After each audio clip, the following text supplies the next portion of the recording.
Assalamualaikum warahmatullahi wabarakatuh. Semangat pagi ASN Indonesia. Baik, selamat datang di channel kami. Dan video kali ini saya akan memaparkan strategi pembelajaran agenda 1 pada pelatihan kepemimpinan pengawas. Dan agenda 1 ini biasanya disebut dengan agenda bela negara dan kepemimpinan Pancasila. Baik, sebelumnya saya ingin menyapa dulu fasilitator kita, Bapak Giri Gugustomo SIP MSc Han. Beliau adalah fasilitator pada agenda 1 pada kegiatan workshop PKP Angkatan 4 yang diselenggarakan oleh Lembaga Administrasi Negara. Baik, saya akan memperkenalkan diri. Perkenalkan, nama saya Imran. Saya adalah salah satu ide suara ahli muda di Kementerian Agama, tepatnya di Balai Diklat Keagamaan Makassar. Dan saya menyelesaikan pendidikan terakhir di Universitas Hasanuddin dengan mengambil program doktoral ilmu administrasi publik. Dan adapun certified yang pernah kami ikuti, salah satunya adalah Certified Professional Coach pada tahun 2020. Kemudian ada juga TOT analisis media sosial pada tahun 2023. Itu perkenalan singkat dari kami. Adapun dasar hukum pelaksanaan pelatihan kepemimpinan pengawas, yaitu Undang-Undang Nomor 5 Tahun 2014 tentang Aparatur Sipil Negara, kemudian PP Nomor 11 Tahun 2017 tentang manajemen PNS, dan Peraturan Lembaga Administrasi Negara, yaitu Perlan Nomor 5 Tahun 2002 tentang penyelenggaraan pelatihan struktural kepemimpinan, dan Perlan Nomor 6 Tahun 2002 tentang perubahan atas Perlan Nomor 5 Tahun 2002. Sebagaimana kita ketahui bahwa pelatihan struktural itu ada 4 jenjang, di mana untuk jenjang yang paling pertama yaitu jenjang pelatihan kepemimpinan pengawas. Kompetensi yang diharapkan yaitu kepemimpinan pelayanan. Kita ketahui bahwa kompetensi kepemimpinan melayani sebagai kompetensi manajerial untuk menjamin terlaksananya akuntabilitas jabatan pengawas yang merupakan kemampuan dalam mengendalikan kegiatan pelaksanaan pelayanan publik. Baik, sobat pembelajar, dimanapun Anda berada, perlu kita ketahui bahwa pelatihan kepemimpinan pengawas itu ada 4 agenda di dalamnya. Nah, agenda pertama, agenda 1 disebut dengan agenda kepemimpinan Pancasila dan bela negara. Di dalamnya ada 2 mata pelatihan. Pertama, etika dan integritas kepemimpinan Pancasila. Kemudian bela negara kepemimpinan Pancasila. Sedangkan untuk agenda kedua atau agenda kepemimpinan pelayanan, di situ ada 4 mata pelatihan. Mata pelatihan pertama adalah diagnosa organisasi, kemudian berpikir kreatif dalam pelayanan, kemudian membangun tim efektif, dan kepemimpinan dalam pelaksanaan pekerjaan. Sedangkan untuk agenda ketiga, yaitu pengendalian pekerjaan, agenda ini disebut dengan agenda pengendalian pekerjaan. Di dalamnya ada 7 mata pelatihan. Mata pelatihan pertama yaitu komunikasi dalam pelayanan publik, kemudian perencanaan kegiatan pelayanan publik, kemudian yang ketiga penyusunan RKA pelayanan publik, kemudian yang keempat adalah pelayanan publik digital, kemudian yang kelima adalah manajemen mutu, keenam manajemen pengawasan, dan yang ketujuh adalah mata pelatihan pengendalian pelaksanaan kegiatan. Sedangkan untuk agenda keempat atau agenda terakhir, yaitu agenda aktualisasi kepemimpinan. Di dalamnya ada 2 mata pelatihan, yaitu pertama mata pelatihan STULA atau studi lapangan pelayanan publik, dan yang kedua adalah aksi perubahan kinerja pelayanan publik. Waktu pelaksanaan untuk kegiatan pelatihan kepemimpinan pengawas yaitu blended dengan pola blended learning. Total jam pelatihan yaitu 905 jam pelajaran. Apabila konversi pada hari pelatihan yaitu 104 hari pelatihan. Untuk di awal peserta mendapatkan pembelajaran mandiri atau disebut dengan self learning. Di situ ada 66 jam pelajaran, 11 hari pelatihan. Setelah itu masuk tahap e-learning. Nah, di situ ada 2, sinkronus dan asinkronus. Yang total jamnya yaitu 96 jam pelajaran atau 12 hari pelatihan. Kemudian masuk pada tahap pembangunan komitmen bersama, yaitu 27 jam pelajaran atau setara dengan 3 hari pelatihan. Kemudian masuk pada pembelajaran klasika tahap 1, yaitu 154 jam pelajaran yang setara dengan 15 hari pelatihan. Kemudian masuk pembelajaran kelas, yaitu 121 jam pelajaran atau setara dengan 11 hari pelatihan. Kemudian ditambah lagi dengan studi lapangan, yaitu 33 jam pelatihan atau setara dengan 4 hari pelatihan. Setelah itu peserta masuk pada tahap aktualisasi kepemimpinan pelayanan, yaitu 540 jam pelajaran atau setara dengan 60 hari pelatihan. Dan tahap terakhir pembelajaran klasikal tahap 2, yaitu 22 jam pelajaran atau setara dengan 3 hari pelatihan. Yang menjadi catatan pada kegiatan pelaksanaan pelatihan kepemimpinan pengawas ini, yaitu pada saat pembelajaran klasikal 1 dan 2 atau yang disebut dengan on campus, peserta itu diasramakan dan diberikan kegiatan penunjang kesehatan jasmani paling banyak 4 kali. Pada saat on campus, peserta dapat diberikan penambahan penguatan materi pembelajaran secara daring. Baik, sobat pembelajar, kita sekarang kita fokus pada agenda 1. Di mana agenda 1 pada pelatihan kepemimpinan pengawas ini, alokasi jam pelajarannya itu 33 jam pelajaran.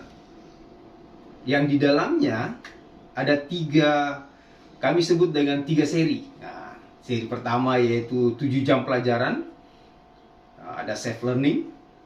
Kemudian seri kedua adalah 14 jam pelajaran, ada distance learning. Kemudian yang terakhir seri ketiga yaitu 12 jam pelajaran atau seri jam klasikal.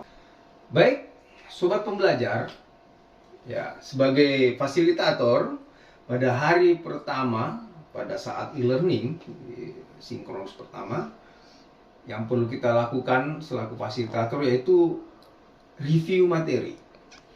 Nah, di dalamnya bagaimana kita menanyakan ke peserta bagaimana pengalaman belajar mandiri dengan menggunakan MOOC gitu. Kemudian kita tanyakan juga apa yang Anda ketahui tentang konsep etika, akuntabilitas, integritas, preferensi publik, persepsi publik, aspirasi publik, bela negara, dan lain-lain. Kemudian kita juga tanyakan bagaimana keterkaitan antar materi dalam agenda 1.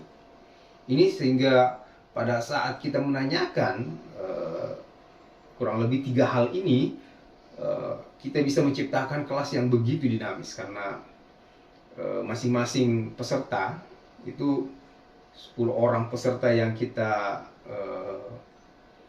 berikan penguatan itu lebih mengeksplor apa-apa pengalaman belajarnya selama self learning.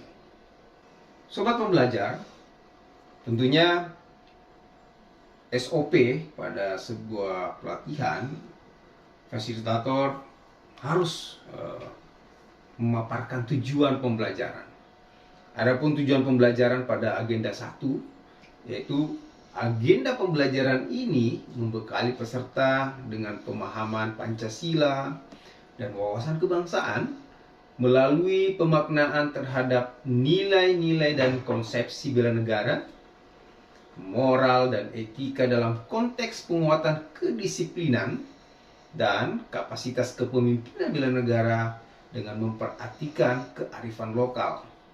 Sehingga peserta memiliki kemampuan untuk menunjukkan perilaku kepemimpinan Pancasila dan bela negara dalam mengendalikan pelayanan publik sebagai bagian dari upaya bela negara. Sobat pembelajar, pada sinkronus pertama kita juga perlu mengoverview 2 modul pada agenda 1. Overview modul 1 yaitu etika dan integritas kepemimpinan Pancasila, yang dimana di dalamnya ada materi etika dan integritas kepemimpinan Pancasila. Kedua, bela negara dalam kilasan sejarah kemerdekaan. Yang ketiga, nilai-nilai dasar dan teladan bela negara, serta refleksi amanah ASN dalam sejarah kemerdekaan. Keempat, tujuan dan visi negara keterkaitannya dengan Pancasila, serta mengidentifikasi ancaman kedaulatan nasional. Kelima, etika dan integritas ASN. Kemudian materi yang keenam yaitu penerapan etika jabatan pemerintah, integritas dalam pengendalian pelayanan. Untuk overview modul kedua, yaitu mata pelatihan bela negara kepemimpinan Pancasila, di dalamnya ada 5 materi, yaitu pertama, persepsi publik mengenai lingkup dan wujud cinta tanah air dalam perspektif wawasan Nusantara dan kearifan lokal. Yang kedua, preferensi publik dalam kerangka tujuan negara sebagai amanat konstitusi. Ketiga, aspirasi publik dalam perspektif sila-sila Pancasila. Materi yang keempat yaitu penerapan kepemimpinan dan nilai-nilai dasar bela negara dalam kompetisi dan konflik kepentingan. Yang kelima, meta plan manajemen perubahan guna membangun integritas pelayanan publik berbasis kerangka berpikir nilai-nilai dasar bela negara sebagai wujud kepemimpinan Pancasila. Sobat pembelajar, di kegiatan sinkronus pertama, di hari pertama ada 2 jam pelajaran, di mana salah satu kegiatan di dalam sinkronus tersebut yaitu paparan makalah. Paparan makalah dari esai agenda kurikulum inti pada saat peserta mengikuti self learning melalui emosi. Untuk sinkronus pertama ini akan dibawakan oleh kelompok 1, di mana 10 peserta saya akan bagi 2 kelompok, tentunya masing-masing 5 orang dalam satu kelompok. Untuk sinkronus pertama ini saya akan beri kesempatan untuk memaparkan makalah esai agenda kurikulum inti yang telah peserta peroleh. Di hari pertama sinkronus pertama ini, kami juga akan memberikan informasi tugas. Nah, tentunya ini adalah informasi yang ditunggu-tunggu oleh peserta dan tentu juga menjadi kegelisahan, rata-rata kegelisahan para peserta terkait dengan tugas-tugas gitu ya. Nah, yaitu peserta secara individu mengerjakan penugasan-penugasan yang diberikan oleh kami para fasilitator yang disebut dengan self activity, penugasan individu, yaitu tugas pertama environmental scanning, di mana kami akan meminta peserta untuk membuat video yang berisi deskripsi profil organisasi, kemudian gambaran tugas peserta di unit kerja, kemudian jenis pelayanan yang Anda atau peserta berikan dan standar layanan yang harus dicapai, kemudian bagaimana keterkaitan tugas peserta dengan agenda 1, ya, tentunya etika dan integritas kepemimpinan, Pancasila dan bela negara, dan bela negara kepemimpinan Pancasila. Kemudian fenomena, ini bisa dilihat dari sisi pelayanan, kemudian manajemen atau administrasi dan sebagainya, yang menjadi hambatan, fenomena yang menjadi hambatan dalam pelaksanaan peran dan kedudukan peserta di unit kerja masing-masing. Ini dibuat dalam durasi waktu 7 sampai video berdurasi 7 sampai 10 menit. Kemudian tugas yang kedua, membuat analisis isu dan solusi kreatif dalam kerangka kinerja organisasi pelayanan berintegritas dan nilai-nilai kepemimpinan Pancasila sebagai perwujudan bela negara, yaitu alokasi waktu 2 jam pelajaran. Kemudian menyusun learning journal dalam bentuk refleksi model 6 topi berpikir. Ini bisa diakses di LMS gitu. Ini tujuannya itu untuk merefleksikan hasil pembelajaran di hari pertama.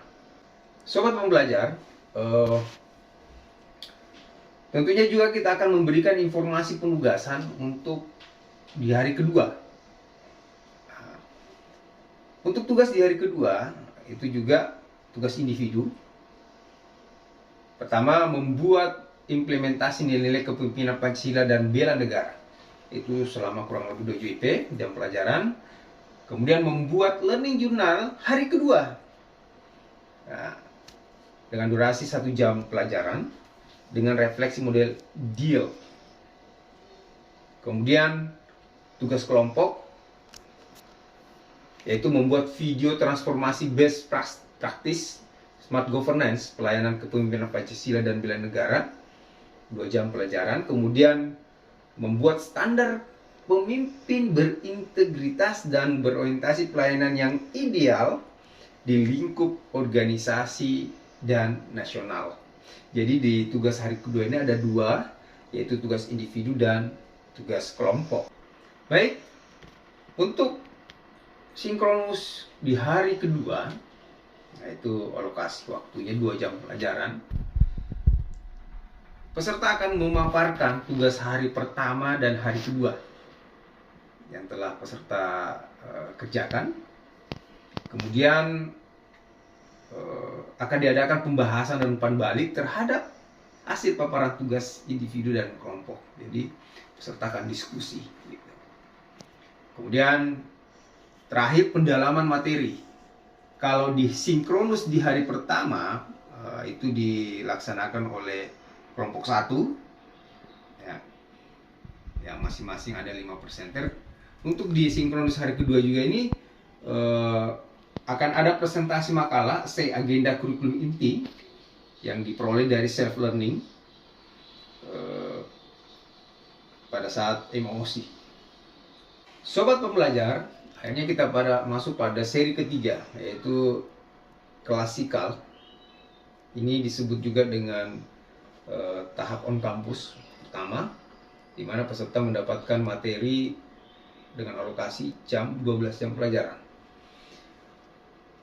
Adapun urutan pada saat skenario pembelajaran kita, yaitu diawali dengan pendahuluan, yaitu membuka kelas dengan salam, kemudian perkenalan dan permainan singkat tentang pentingnya berkolaborasi dalam kepemimpinan. Mengapa tetap harus ada perkenalan? Karena ini adalah pertemuan pertama kita dengan peserta, dan kita ketahui bahwa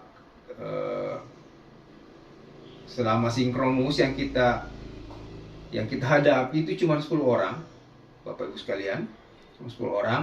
Dan sedangkan pada saat klasikal itu kelas ini sudah digabung menjadi kelas besar, yang dimana ada kalau misalnya alokasi pesertanya 40 orang, maka ada 4 kelompok, yaitu berarti ada 40 orang dalam satu kelas. Dan tentunya tidak semua peserta yang mengenal kita. Tetap harus diawali dengan perkenalan. Adapun permainan singkat tentang pentingnya berkolaborasi ini cuma hanya sekedar untuk mengajak peserta saling mengenal satu dengan yang lainnya. Pada tahap penyajian, fasilitator akan menjelaskan agenda pembelajaran yang akan dilaksanakan. Kemudian memutar video tentang zaman penjajahan Indonesia. Kemudian menceritakan tentang sejarah terbentuknya Pancasila. Kemudian melakukan brainstorming kepada peserta tentang pengalaman-pengalaman mereka terkait kesetiaan kepada Pancasila di dalam menjalankan tugas di unit kerjanya masing-masing. Kemudian meminta peserta untuk membuat paparan secara berkelompok yang berkaitan dengan konflik-konflik kepentingan yang pernah terjadi di unit kerja peserta. Kemudian meminta setiap peserta kelompok memaparkan hasil diskusi kelompoknya. Ada juga yang menarik pada penyajian di kelas klasik kali ini. Kita akan mengadakan games yang kami sebut dengan games Emas Nusantara, di mana peserta dengan games ini dilatih untuk menjadi pemimpin yang tidak ego dalam pengambilan keputusan. Dan sebenarnya tujuan dari games ini diharapkan peserta dapat menang bersama melalui sebuah negosiasi atau perundingan. Peserta akan dibagi dalam 4 kelompok, di mana dalam satu kelompok itu ada 10 orang peserta. Kemudian setiap kelompok akan dibagikan kertas metaplan. Setelah itu peserta akan diajak untuk berkompetisi. Di sini kita akan ajak peserta berkompetisi. Peserta yang mengumpulkan emas sebanyak-banyaknya, misinya adalah mengumpulkan emas sebanyak-banyaknya. Maka peserta yang mengumpulkan emas lebih banyak maka akan menjadi kelompok yang memenangkan permainan. Ini penjelasan singkat dari games Emas Nusantara. Kemudian meminta peserta membuat tulisan singkat tentang peranan ASN pada pelaksanaan Pesta Demokrasi Pemilu 2024 yang dikaitkan dengan integritas pelayanan publik berbasis kerangka berpikir, nilai-nilai dasar negara sebagai wujud kepemimpinan Pancasila. Kemudian penutup, kami akan memberikan apresiasi atas kelancaran pembelajaran agenda 1. Kemudian diakhiri dengan menutup pembelajaran dengan memberikan motivasi, ucapan terima kasih dan maaf atas selama mata pelatihan ini berlangsung. Sobat pembelajar, demikian video terkait dengan strategi pembelajaran pelatihan kepemimpinan pengawas untuk agenda 1. Dan tentunya masih banyak hal yang perlu diperbaiki. Dan kami minta kesediaannya Bapak fasilitator kita, yang terhormat Bapak Giri Gustomo, SIP MSc Han, untuk memberikan masukan terkait dengan strategi video pembelajaran untuk agenda 1 pada pelatihan kepemimpinan pengawas. Demikian, Assalamualaikum warahmatullahi wabarakatuh. Salam, Om Swastiastu, Namo Buddhaya, salam kebajikan, salam